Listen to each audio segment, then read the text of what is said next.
Good afternoon, COG31. Good afternoon also to my respective research teacher, Miss LV Estrada, and also to my fellow student teachers and observers. Good afternoon once again. Good afternoon once again. Today, I am so delighted that you're all with me today, most especially to our Father in Heaven, who always guides us in every circumstances. In order to extend our gratitude to our amazing God, may I ask Miss Tugor to please lead the prayer.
Oh my God.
Nakabahan ako.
Good morning, ma'am.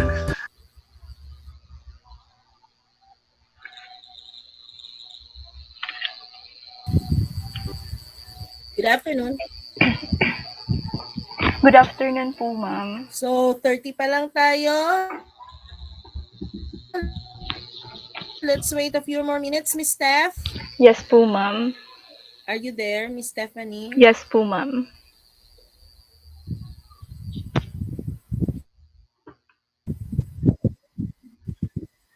Yes.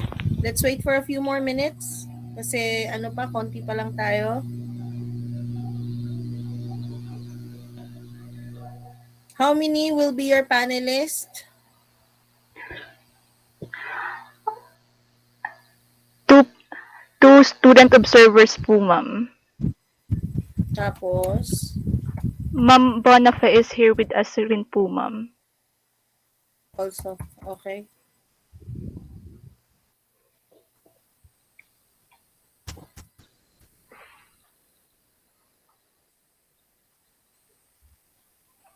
Paki-send na yung ano mo, evaluation form mo for demo.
Miss Steph, Miss Limgas, are you there?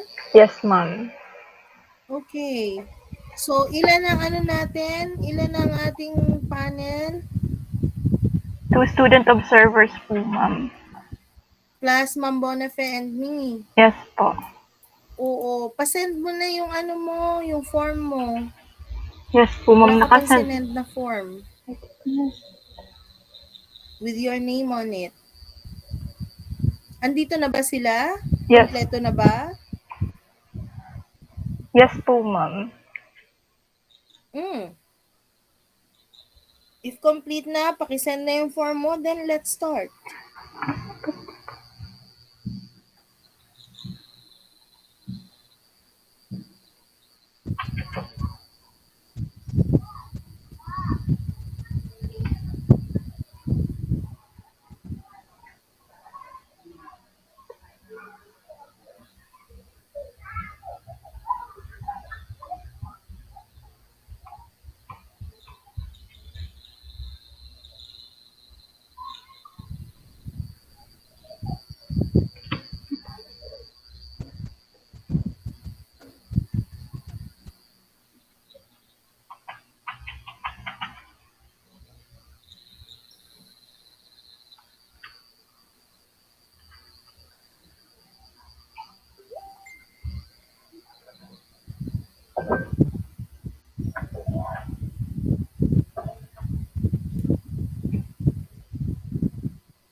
Soy, wag ka maingay, Soy. Pwedeng pakidahan-dahan.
Let's start. Good afternoon, COT31. Good afternoon also to my respective resource teacher, Mrs. LB Estrada, and also to my fellow student teacher and observers, and also to Ms. Tonafe. Good afternoon once again.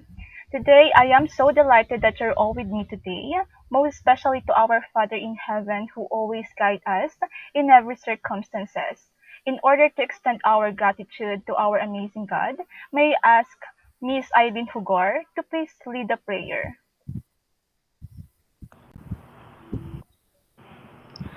Let's bow our head. Dear Lord and Father of all, thank you for today. Thank you for ways in which you provide for us all. For your protection and love, we thank you. Help us focus our hearts and mind now on what we are about to learn. Inspire us by your Holy Spirit as we listen. Guide us by your internal light as we discover more about the world around us. We ask all this in the name of Jesus. Amen. Amen.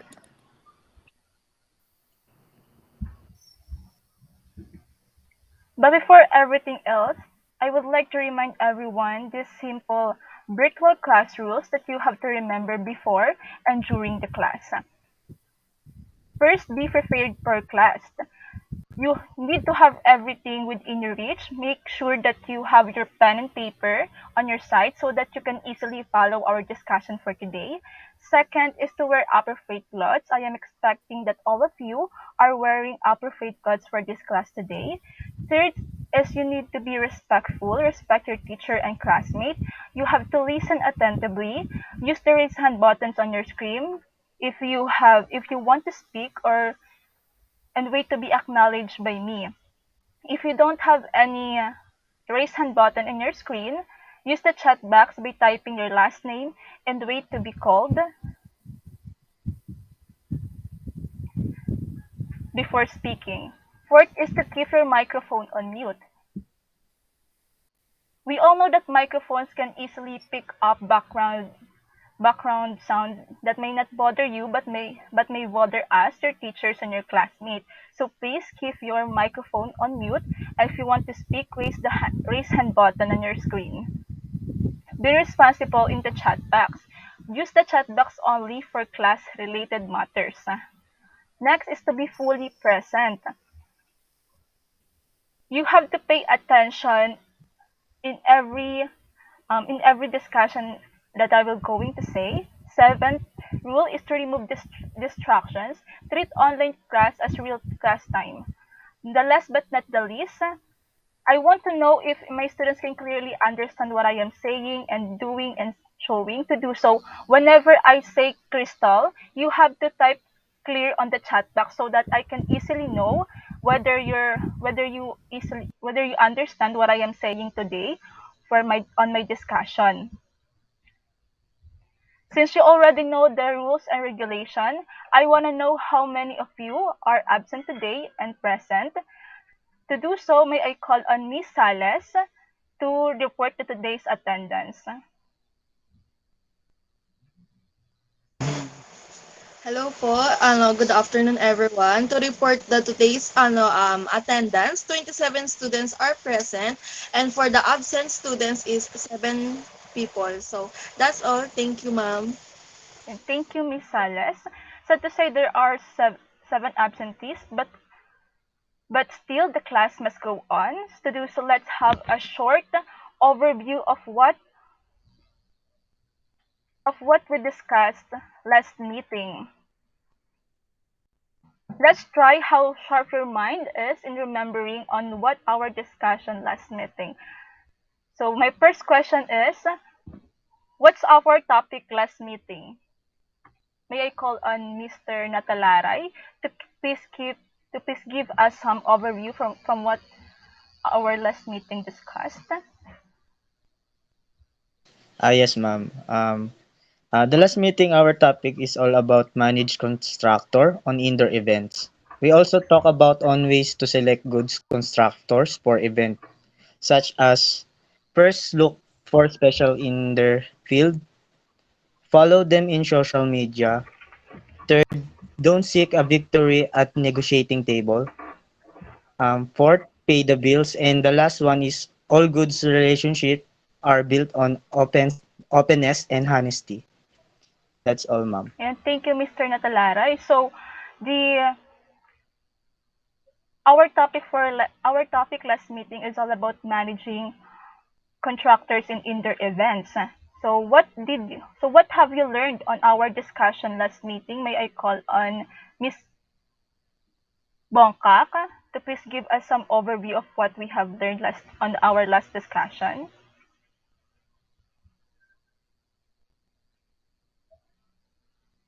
Miss Bongkak.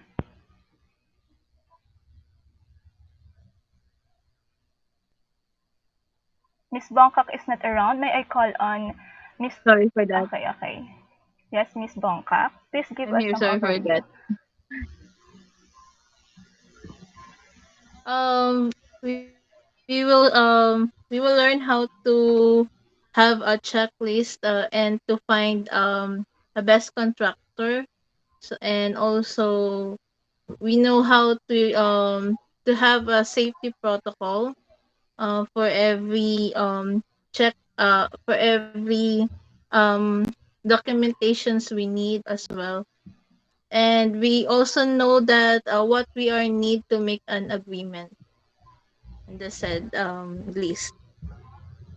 Yan, great. Thank you, Miss Bongkak, for the thank you, Miss Bongkak and Mr. Natalaray, for the short overview that you have shared on us. Let's proceed on our brief game. So our brief game for today is to guess the Giverish Feature Edition. So the here is the mechanics. The student teacher will show a set of picture. The students have to add the words, then identify the sounded like words. The first student who get the correct answer for picture will get 2 points. Then the top three student who will also get correct answer will be given 1 point. The students have to type the answer on the chat box.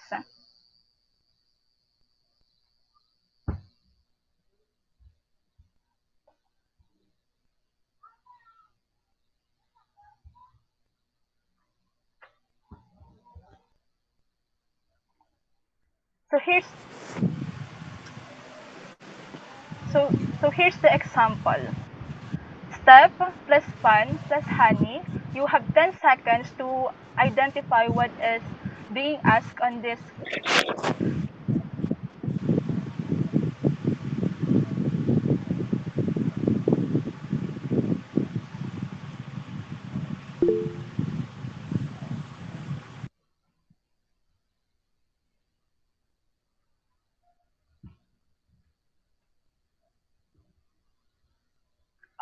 game on this and then the answer is Stephanie. So let's start for the main game. So number 1 is pro plus 2 plus call is equals to you have 10 your 10 seconds starts now. Yeah, nice. I see that every one of you are participating, so thank you. Don't worry that the names for the games is already noted. Next, the correct answer is protocol. Next is add plus dress is equals to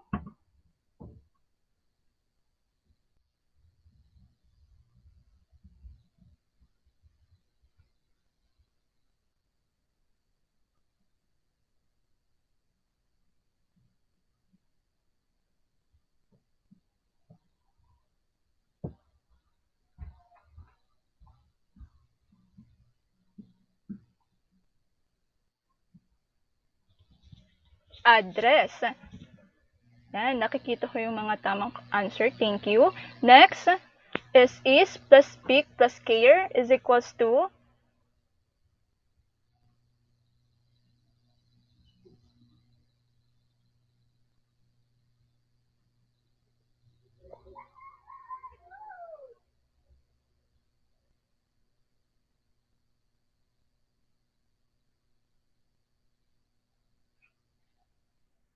speaker. Next, for the fourth game, C plus thing is equals to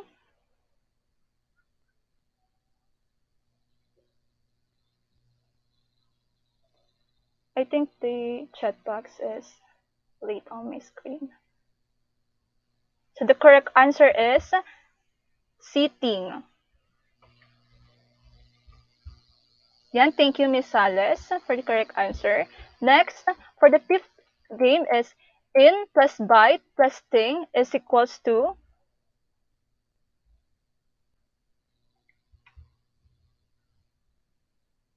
inviting. Who got the correct answer? And thank you, Miss Shenna. Hazel. Miss Shenna got the correct answer. Next, pro plus gram is equals to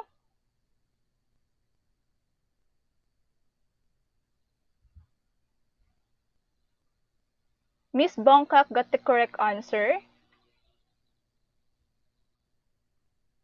Next, for the last game is let plus steer is equals to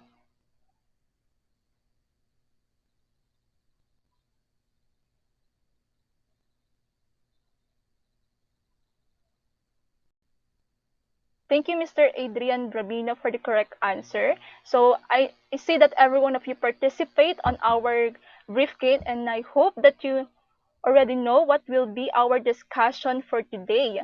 So our discussion for today is all about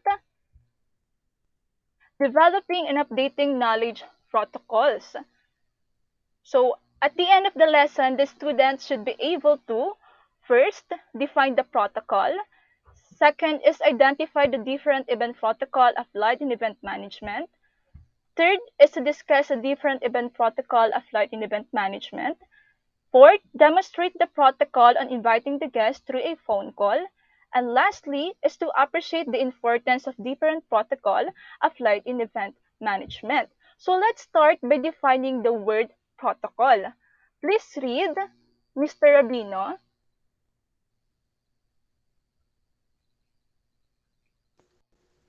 Protocol.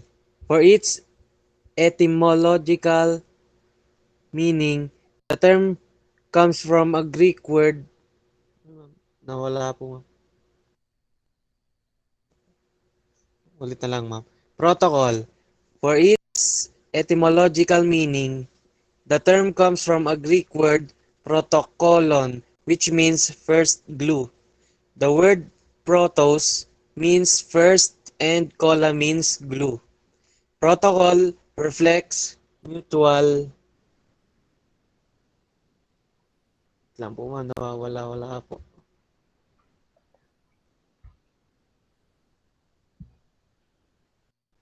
And thank you, Mr. Rabino. So for its etymological meaning, the term comes from a Greek word protokolon, which means first glue. The word proton means first and kola means glue. So it means the word protocol came from a Greek word protocolon from the root word protos, which means first, and kola, which means glues. When you combine when you combine these two words, it will form the word first glue. So why first glue? Because the protocols will be the basis to make the life of every person sticks together. Sticks together, it means unity to make sure that the society works effectively. So how does the protocol make the society system work effectively? So please read, Miss Pineda.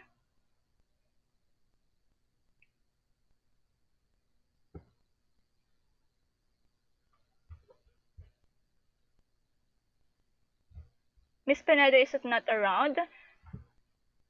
Miss Banyares, please read the next bullet. Okay po. Protocol reflects mutual respect and consideration, and it's especially important when bringing together dignitaries between nations.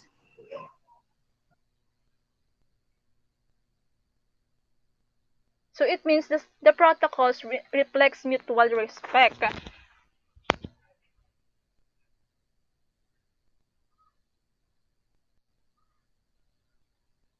Reflects mutual respect and consideration. So if a society doesn't have any respect to each other, it means being disrespectful for every people and on each nation. Did you think the nation can work effectively? Obviously not. Without the word respect, without the word respect, the nation could not work effectively. Remember what Confucius said? Do not do unto others what you don't want others to do unto you. Huwag mong gawin sa iba ang ayaw mong gawin ng iba sa iyo. Just by the word of Confucius, it can also serve as the basis for the everyday life of every people. Without the word respect, the nation could not work effectively. Respect could also be the means of unity. Next, please read Mr. Rubio.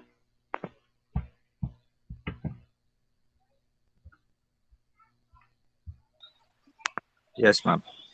An event can be described as public assembly to the purpose of celebration, education, marketing, or reunion. And thank you, Mr. Rubio. So it means, so from the word public assembly, it means that invited attendance on this event is a big number who were going to socialize and celebrate. So, did you expect that it could be handled at all by a person that is not skillful or knowledgeable on that area? Obviously not. That's why we need to hire a person who is skillful and know how to manage an event. So please read the next bullet to know what is an event management. Please read Miss Bungalon. Protocol event management is a powerful blend of creative and technical skill essential of the creation and delivery of any live experience, be that a wedding, festival, private parties, sporting event, comprehensive, or meeting.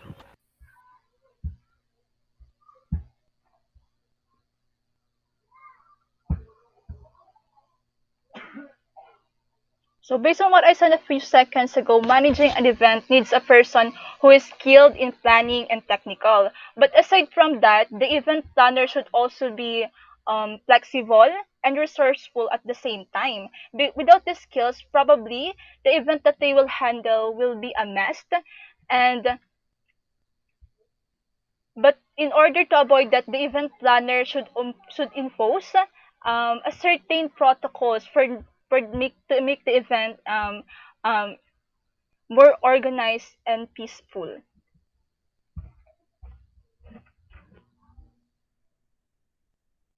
So, how would you know that a protocol issue is needed on an event? So, what are the organizational or informal ranks of those involved? So, there are executive committee and there are informal ranks. On this on these questions, it pertains to the committee that you assigned for the organization of the event. So the organizational ranks talk about the officials as vice president, president, etc. Those who are on organizational rank. So on academe, it pertains to college president, to the vice president of academic affairs, and etc. So while the informal ranks refers to the pointing system. Are you familiar with that, class? Are you familiar with pointing system? Yes. Yes. Ha- What do you know about pointing system, Miss Bongkaka?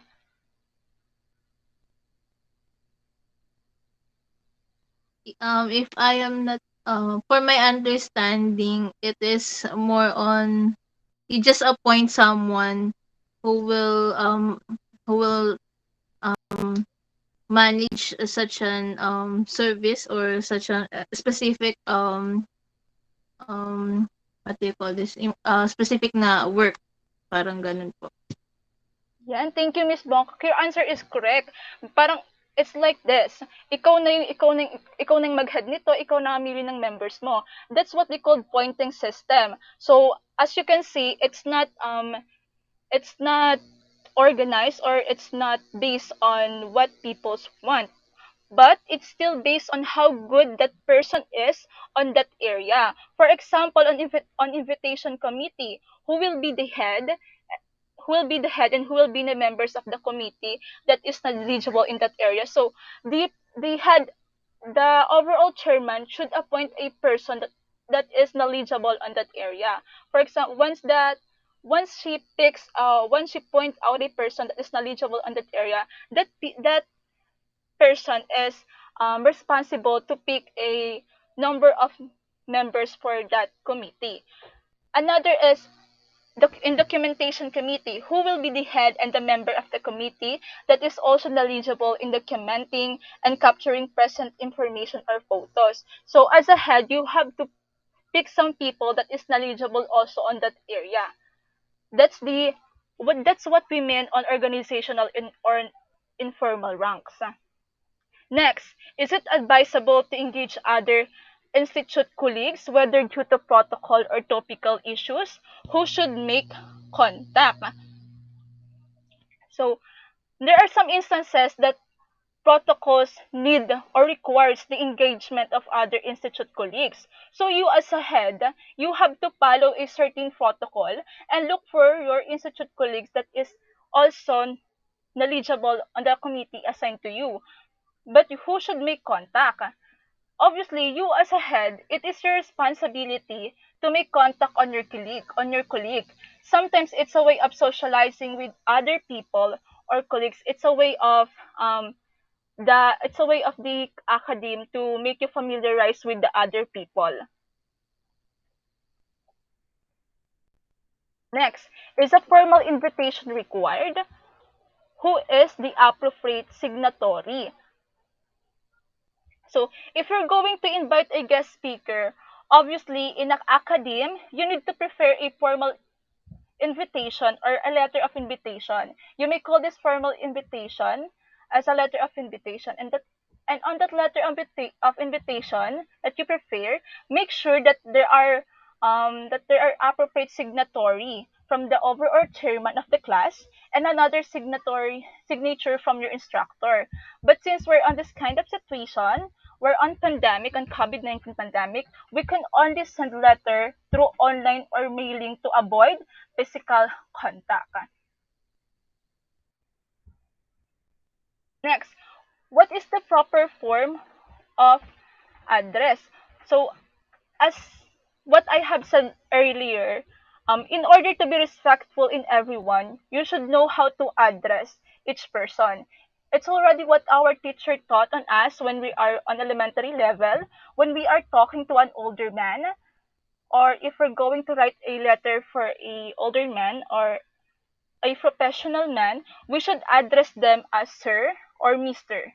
If we're going to talk to an older woman or even writing a letter, then we should address them as ma'am, madam, miss, or Mrs. It depends on the situation. So the proper form of address depends on the situation and on the age. Next, another protocol issue that arises needed is who will send a thank you letter, a thank you after an event. So you, as the head of that, so you as the head of that event, you are responsible, or you it's your responsibility to send a thank you letter or letter of appreciation after the event. It's the duty of the host. Next, please read Mr. Olarte.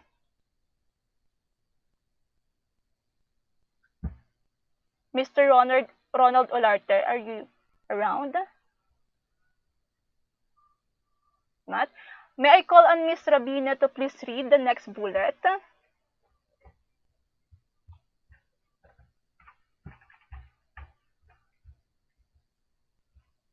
Miss Rabino?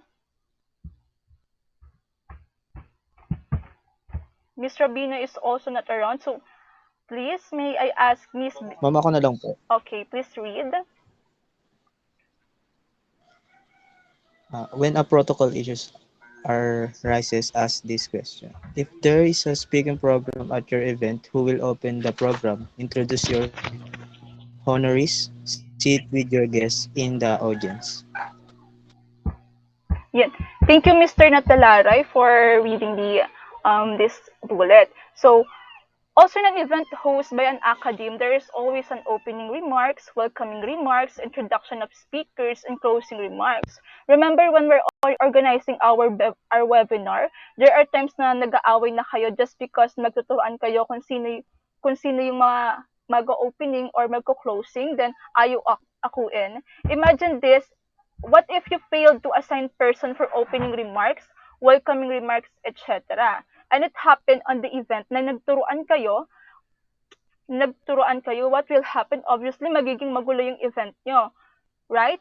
That's the reason we need to create a flow of program before anything else, because this flow of program will help us to make the flow of event smoothly. So, it's a must to assign a person for this speaking program to avoid disturbances on the flow of the event. Next, let's proceed to the general protocol etiquette.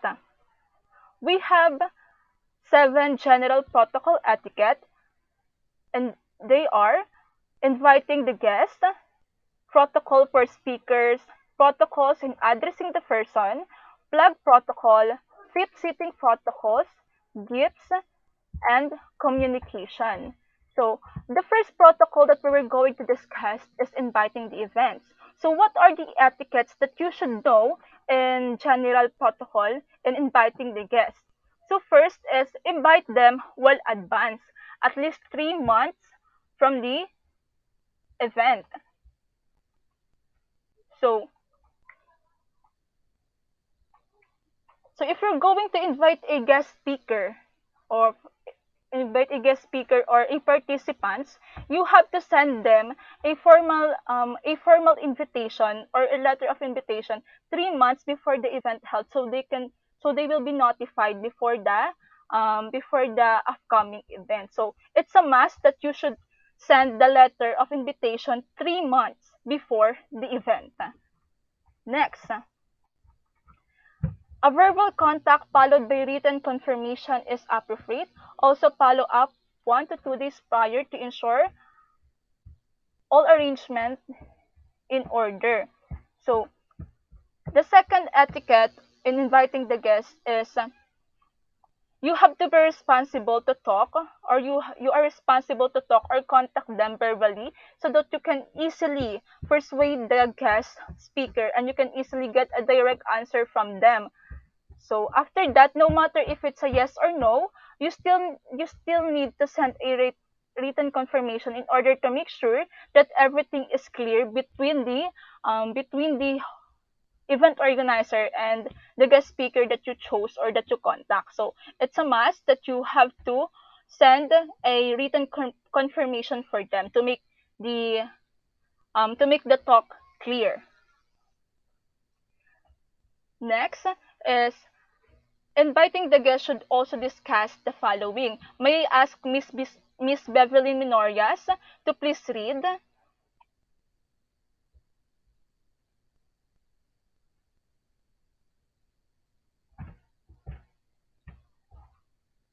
Miss Minorias? Miss Minorias is not around. May I ask Miss Natividad to please read? Discuss the following: purpose of the visit, time allowed for the visit, who will cover expenses for transport, meals, parking, and accommodation, provision of gifts and service, host, any special needs, indicate appropriate dress.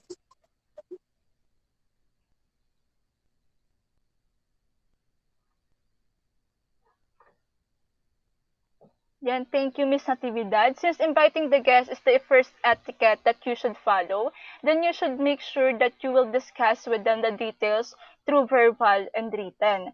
First thing that you should consider to ask is, what is the purpose of the visit? Is it a contest, conference, or a workshop? If it's a contest, what are the mechanics and the guidelines? If it's a conference, what kind of conference it is? So it's important to discuss with them the details for the upcoming event. Next is the time allocated for the visit. So you should be clear on how long does the event will happen. Is it 3 days, 2 days, or just 1 day? So that they can prepare in advance if they're going to stay on the venue for a long time. Next is the who will cover expenses for transport, meals, parking, and accommodation. So you also need to make sure that you make it clear verbally or written that that all the expenses will be shouldered by whom? Will it be shouldered by the host or um by the guest speaker? Remember, be clear when it comes to financial expenses. Next is the provision of meal for their spouse. Kasi there are some instances that the guest speaker brought someone, it's either a secretary or spouse. So you need to make sure that the meal for the guest speaker have extra covers or additional covers because it would be nice if you're not going to feed their spouse. Next is another instances that you should note is the special request or needs of speaker. Do they have a special request for their foods, or do they need equipment for the presentation of their PowerPoints? You have to make sure that you can assist them on their needs. Last thing that you should discuss with the guest speaker is the proper attire or dress because there are some events that requires a certain dress for every day. For example, in day one, they need to wear a Filipiniana dress. Then on the second day is a business attire. So when it comes to attires, make sure that you notified or inform them. So here are the sample invitation letter. So the sample invitation letter is from the Philippine Association of State Universities and Colleges, or the PASUC. So the subject of this invitation letter is about national training and workshop for literary and journalism competition. On this letter, it indicates the Republic Act for what is needed. Then it points out what will be the event about. So on the next page of that invitation is the rationale that is signed by the PASOK president. Then after that is the confirmation form to make sure that the participants for that event be at will attend the certain event. So this is another sample invitation letter that is made from COT 31.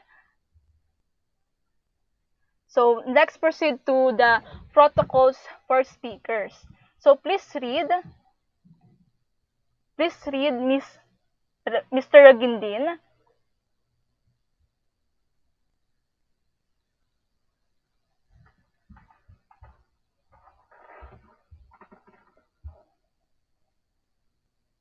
Mr. Ragindin, I think they're all busy for the final exam. So may I ask another students to please read the next bullet. Please volunteer. Ako Ako na na po, lang, ma'am. ma'am. Okay, Miss Banyares.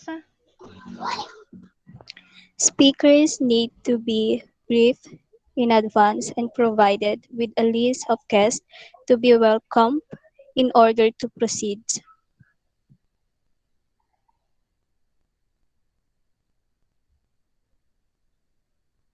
Yan. Thank you, Thank you, Miss Banyares.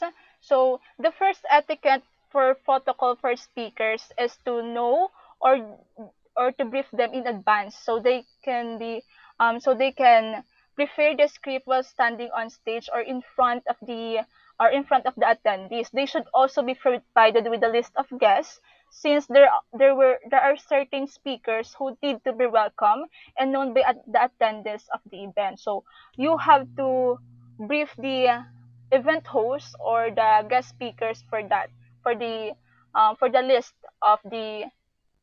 of guests. so they can easily make a script for that. Next is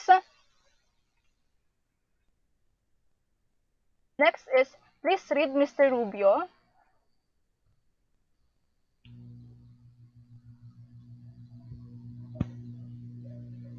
Yes, ma'am. Speaker used to be briefed in advance and provide with a list of guests to be welcome in order of precedence. The timing and the length of speeches need to be discussed with the speaker before the event and must also be canvassed with the chef. Yan, thank you, Mr. Bong. So, in briefing the speaker, they should be also informed with the time allotment for their part, most especially if you only have limited time for occupying the venue. Another is the guest speaker should also be informed about the length of for their speeches so that they will know on how they will cut their speeches that will fit on time. So that's needed. Next protocol that you should know is protocol with addressing a person. So, may I ask Miss Conde to please read?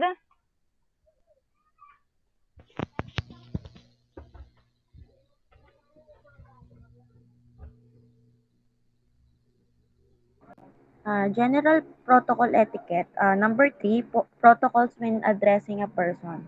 Sir is generally acceptable to formal address in both written and spoken greetings. Well, thank you, sir. And thank you, Miss Conde. So, from what I have said earlier in addressing the person, from if you're going to talk to a man, with an older man or a professional man, you need to address them with courtesy. You should address them as sir, verbally or written. Sir is still an acceptable address for them. So you need to address a person older than you or a professional man. You need to address them as sir and verbally man or written. Next, the feminine equivalent may be madam or less formally Mrs., Miss, or Miss.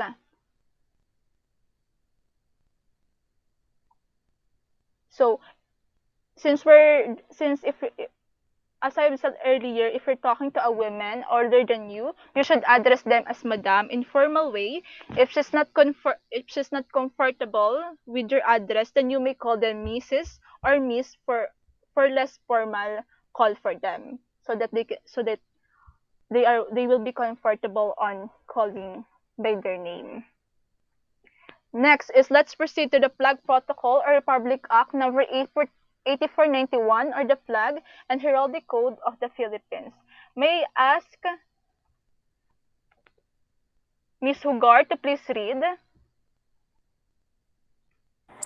The flag, if flown from a flagpole, shall have its blue field on top in time of peace and the red top in time of war. If hung in position, the blue field shall be to the right, left of the observer in time of peace, and the red field to the right, left of the observer in time of war.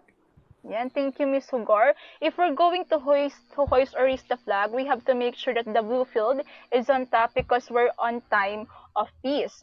We have to be cautious in raising the flag because we all know that it's our national flag, so we need to take our flag with care. So if you raise the flag on the other ways, which is red is raised on top, then it means we're in time of war.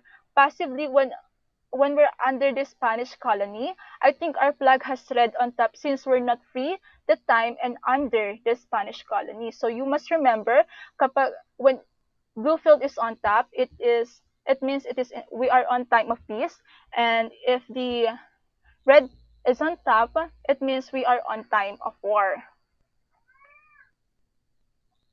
Next is please read Miss Winstel Kairin Tala.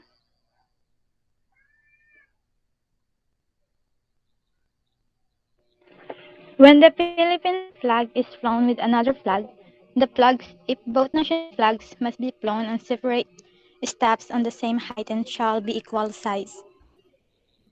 Ma'am na wala. The Philippine flag shall be hoisted first and lowered last. And thank you, Miss Sala. So which means if Philippine flag will be raised with another national flag or another country flag, they should be placed on different stops, which means another base for each flag. Then with the same measure of height and equal size of flag. So they should be equal size, but the Philippine flag should always be raised first but lowered last. So we need to remember that when we're if the Philippine flag will going to raised with another flag, we should remember that Philippine flag should always comes first and comes last if it's going to lowered. Next is if the flag is not a national flag, it may be flown in the same line yard as the Philippine flag, but below latter it cannot be greater than the size of the Philippine flag. So as a so in this on this part, the Philippine flag is the another flag could be flown with the same line, but the Philippine flag should always be on greater size. The Philippine flag is should not be smaller than the another flag because it's not acceptable in the eyes of the Filipinos or in the eyes of our nations. So you must remember that if we're going to raise the flag with another flag, you need to remember that the Philippine flag should be in greater in size. So another protocol for flag is when displayed with another flag, the Philippine flag shall be on the right of the other flag. If there is a line of other flag, the Philippine flag shall be in the middle of the line. So if you're going to display the Philippine flag with the another flag as what it say, it should be on the right. Then if you're going to line the Philippine flag with the another flag, it could also become right on the middle. It's either on right or in the middle. Next is when carried in a parade with flags which are not national flag, the Philippine shall be in front of the center line. So if there is parade for the Philippine flag and other flag, the Philippine flag should always be in front, and the another flag should always be on the back of the Philippine flag. So let's proceed to the seating protocols. So the seating protocols for that is the co-host and co-host sit should sit opposite to each other, such as that the co-host on the left and the co-host on the right. Then the guest of honor should sit beside the host. Then the second highest ranking guest should sit on the co-host right. Then after that, the seat could be in ranking order, alternating on either side of the host and co-host. So guest one is on the left and the guest two is on the right. So alternate na yon.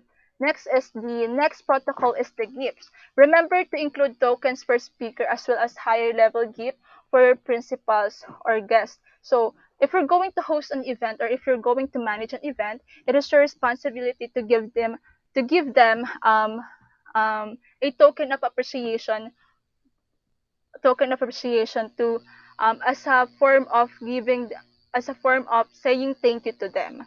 Then don't forget the presentation is as important as the gift. So if you're going to give gift to the guest speaker, you should also be sensitive when it comes to presentation of it.